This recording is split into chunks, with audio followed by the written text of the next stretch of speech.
Welcome to the American Academy of Grief Counseling's videogram on mental health and stigma. And in this video, we're going to look at how mental health is neglected. When physically ill or wounded, or there are visible wounds, individuals seek help. They seek professional care. They don't hesitate for checkups, blood work, or treatment for any type of health procedure in itself. But with mental health, because the wounds are not seen, this care is neglected within society and by individuals themselves. Individuals are fearful and they hesitate for counseling. They shove feelings to the side.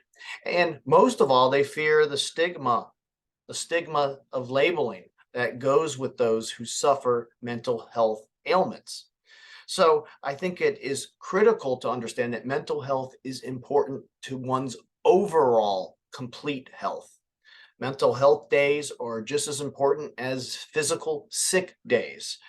So while millions suffer from depression and anxiety and do nothing about it, I think there needs to be a new perception of how mental health needs to be understood and seen within the public sector as well as within the individual sector. And there has been progress in this regard, but there's still much to do.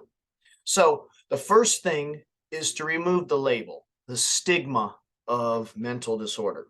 Many individuals who are mentally suffering from anxiety, depression, or various other ailments, they feel weak if they show a mental fatigue.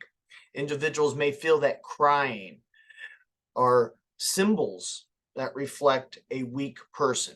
And everyone in society views the strong individual that everyone wants to be in regards to being altogether emotionally, being able to handle their business. But this is not the ideal person in reality.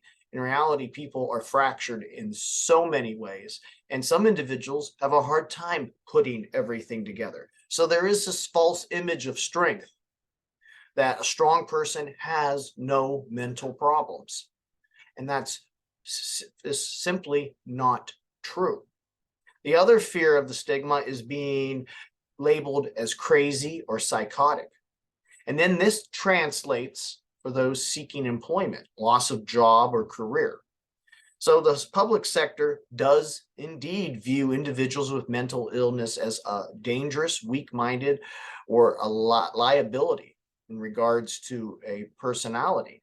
And they are more hesitant to hire an individual like that because they feel there might be more issues associated with this particular individual when it comes to their performance on the job. And again, that all reflects back to stigma. And again, it also reflects back to an unequal valuing of mental health from the social side of the coin, because no one is allowed, employers are not allowed to discriminate one for their physical liabilities, but yet it happens all the time with mental liabilities. So how can we as a society better help those with mental issues and also remove the stigmas that are associated with it? First, acknowledgement. Instead of allowing it to fester in the shadows, it's important to acknowledge, and also to acknowledge it for the good of the person's own mental health. Using better words when talking with those who suffer from mental health. Words that do not dismiss or devalue the mental condition. Words such as "it's just in your head" or "you got to be tougher." These are the types of words and phrases that need to be removed from our vocabulary when helping people with mental health. Those with physical health aren't told, physical health issues are not told the same thing, to toughen up or it's just in their head. These physical wounds are recognized, and the same mentality needs to be applied when talking to and helping individuals with mental health. So it comes down to listening and being there for a friend sometimes and guiding them to the resources that they may need. On the social side, removing the stigma, like diabetes or cancer, depression or anxiety need to be seen in the same light as an ailment of some type, but affecting the brain and the soul instead of the body itself. There needs to be, and there are in many cases already, mental health awareness days. And the importance of these types of days, just like for diabetes or cancer, is that it gives public acknowledgement of it, puts it into the conversation. And when someone exhibits these types of problems, it's not a foreign concept. And celebrities, high-profile individuals who discuss their mental issues also bring this to light for others. So it is important when we see these celebrities or we have these months that there's an acknowledgement of the situation and a discussion of the strength of the individual to come forward to face the problems of mental health instead of considering that person to be weak-minded or not as strong as others.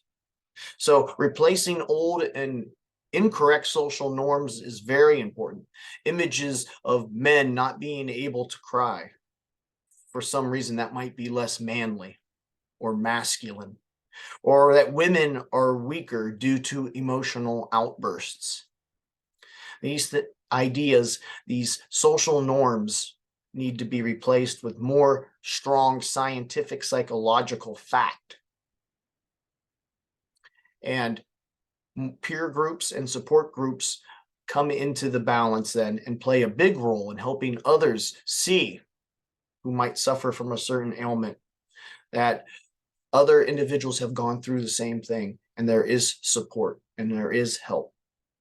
So creating an overall social awareness is an excellent way to help remove stigma. And by removing stigma, it makes it easier for individuals to show the true strength they have within themselves to look for treatment, to look for healing, to find the ability to move forward itself. We are the American Academy of Grief Counseling. Below is our link. Our number is 330-652-7776. And our email is info@AIHCP.org. I'd like to thank you for listening and have a good day.